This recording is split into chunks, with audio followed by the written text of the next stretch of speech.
안녕하세요. 크리스천 영성학교를 운영하는 신목사입니다. 자, 오늘은 미혹의 영의 4가지 치명적인 전략이라는 제목으로 같이 생각해 보도록 하겠습니다.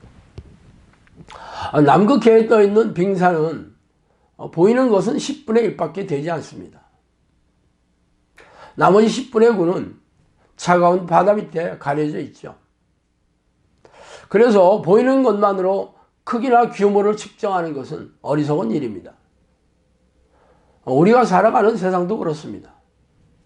우리는 눈으로 보고 귀로 들리고 과학적인 실험으로 증명되는 세상만이 진짜인 줄 알고 있지만 성경은 그렇게 말하지 않고 있습니다. 성경은 세상을 지배하는 영적인 존재가 있다고 말하며 그 영적인 존재들이 세상과 세상 사람들을 쥐락펴락하고 있다고 말하고 있습니다. 그 영적인 존재는 다름 아닌 하나님과 천사 그리고 사탄과 귀신들입니다. 그 영들은 각각 자신들이 영역을 통치하고 있죠. 하나님은 당신의 자녀, 당신의 백성들을 통치하고 있고 악한 영들은 죄인들을 지배하고 있습니다. 그러나 성경은 모든 사람들이 죄인이라고 밝히고 있으므로 하나님의 자녀로 인정된 극소수의 사람들을 제외하고는 악한 영들의 지배와 통치를 받고 있는 포로들인 셈입니다. 물론 크리스천들은 자신들이 하나님의 자녀라고 철석같이 믿고 있으므로 여기에 해당 사항이 없을 거라고 생각하지만 그들의 삶과 영혼을 찬찬히 살펴보면 하나님의 자녀 같지 않은 사람 허다합니다. 왜냐하면 그들의 영혼은 건조하고 냉랭하고 삶은 고달하고 팍팍하기 때문입니다. 그래서 사는 게 고통스럽고 힘들죠. 이는 자신을 통치하는 영이 하나님이 아니라는 증거입니다. 그렇다면 귀신들인 셈인데 이를 인정할 교인들은 단 한 명도 없을 것입니다. 그렇다면 성경이 거짓말이고 예수님이 가짜라는 말입니까? 사는 게 고달하고 팍팍하지만 자신들을 통치하는 영이 귀신이라는 사실을 알아채지 못하는 이유는 귀신들이 감쪽같이 속이고 있기 때문이죠. 그래서 오늘은 저에게 성령이 영음으로 주셨던 말씀들을 토대로 귀신들의 계략에 대해 찬찬히 살펴보고 싶습니다. 가장 먼저 속이는 전략이 성경 말씀으로 속여요. 성령께서는 이렇게 말하셨어요. 악한 영은 하나님에 대한 모든 지식을 가지고 미혹시킨다.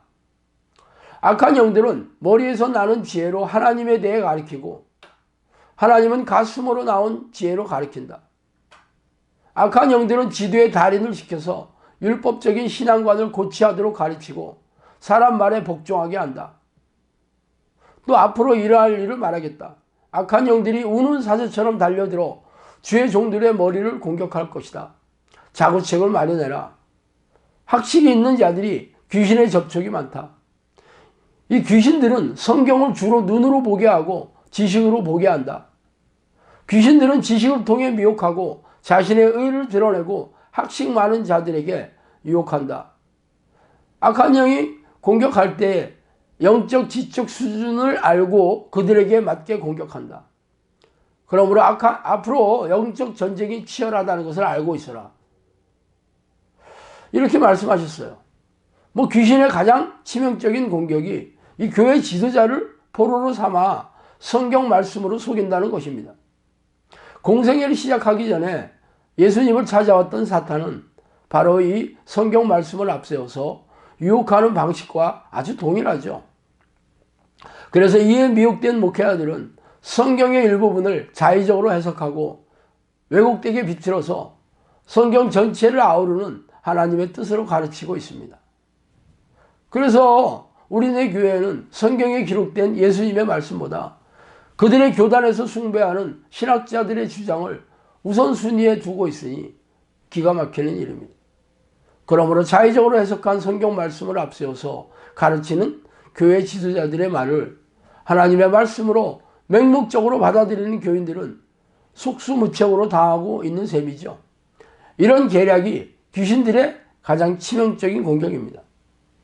두 번째 계략은 신앙 행위에 빠지게 합니다.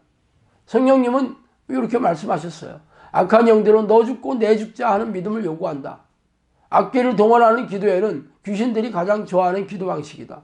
여기서 말하는 악귀는 드럼이나 키보드 같이 이렇게 격렬한 음을 내는 것을 말합니다. 또한 악한 영들은 그들이 기도하는 목적이 무엇인지 파악한다. 그리고 그것으로 공격한 다음, 또한 악한 영들은 기도의 모든 동작을 방해하고 광적인 예배만을 추구하게 만든다. 이처럼 악한 영들은 하나님을 만나는 기도가 아니라 희생적인 신앙행위나 광적인 예배의식에 빠지게 하여 신앙의 본질을 보지 못하게 합니다. 대표적인 사람들이 바리새인과 서기관들이었죠. 이들은 종교적인 열심을 바탕으로 자신의 의를 내세우고 종교심을 드높이는 수단으로 삼았습니다. 그러나 예수님은 그들을 가리켜 이 독사, 이 귀신의 새끼라고 책망하셨죠. 이렇듯 우리 주변에도 열심히 신앙생활을 하는 교인 중에는 이런 기만에 속은 이들이 적지 않으니 참으로 안타까운 일입니다. 세 번째 치명적인 이 전략은 세속적인 일에 관심을 몰두하게 하여 속이는 겁니다. 성령님께서는 귀신들이 자신의 유익을 따라 구하게 하고 있다. 악한 영들은 마음에 파고 들어가 세상적이고 세속적인 지혜를 넣어준다. 악한 영들은 눈에 보이지 않지만 기생충처럼 사람의 뇌를 장악해서 귀신들이 좋아하는 생각과 행동을 하게 한다. 사탄은 DNA를 가지고도 속이고 공격한다. 선입견을 주는 것도 악한 영들의 계략이다. 악한 영들이 말초신경을 움직여서 조종한다. 미혹의 영들이 육신의 일을 도모하게 한다. 재물 뒤에는 만문의 신이 있다. 이렇게 말씀하셨습니다. 이처럼 교회에 와서도 세속적인 종교인이 되게 하는 것이 가장 일반적인 귀신들의 공격일 겁니다. 이런 사람들은 하나님의 뜻을 준행하는 것이 아니라 기복신앙과 번영신앙을 추구하는 교회 지도자들의 추구하는 그 꿰매 넘어가서 신앙생활의 목적이 세상에서 잘되고 성공하는 것에 두고 있습니다. 이런 사람들이 교회에 허다할 것입니다. 자, 네 번째로는 성령인 것처럼 속이는 전략을 구사하고 있어요. 성령님께서 저에게 말씀하신 말씀 중에서 기도를 방해하는 방언, 찬송, 영서, 성령춤도 악한 영들의 수작이다. 귀신들은 그들의 방식대로 기적과 이사를 일으킨다. 놀라운 능력이 그들에게도 있다. 기적과 이사를 하는 것으로 믿으면 헛것이다. 점치는 귀신들이 점쟁이들에게 상대방의 사건이나 경험들을 귀에 넣어준다. 그러나 앞길은 모른다. 귀신들은 돈에 집착하는 자들을 돈으로 막고 은사에 집착하는 자를 은사로 유혹한다. 무당들이 하는 것은 귀신을 달래는 것들, 귀신을 잠재우는 것들이죠. 그래서 내적 치유도 이와 유사하다라고 말씀하셨어요. 이처럼 귀신들은 성령 하나님인 것을 속이는데 탁월한 능력이 있어요.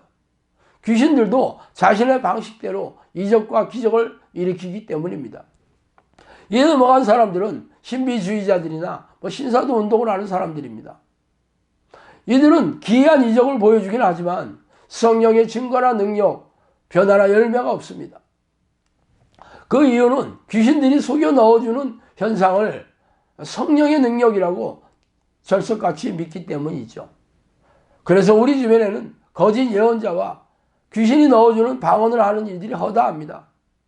또한 귀신을 쫓아내는 척하기도 하고 치유를 하기는 하지만 이는 죄다 귀신들이 속이는 현상일 뿐입니다. 위에 네 가지 그 귀신들의 계략에 넘어가지 않을 사람들이 거의 없을 것입니다. 그래서 성령께서는 우리네 교인들의 대부분이 귀신들에게 포로로 잡혀 있다고 말씀하셨습니다.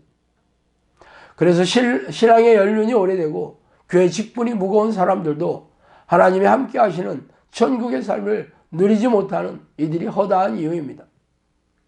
그러나 자신들이 귀신들의 포로가 되어 있다고 이 깨닫는 자들이 얼마나 될까요?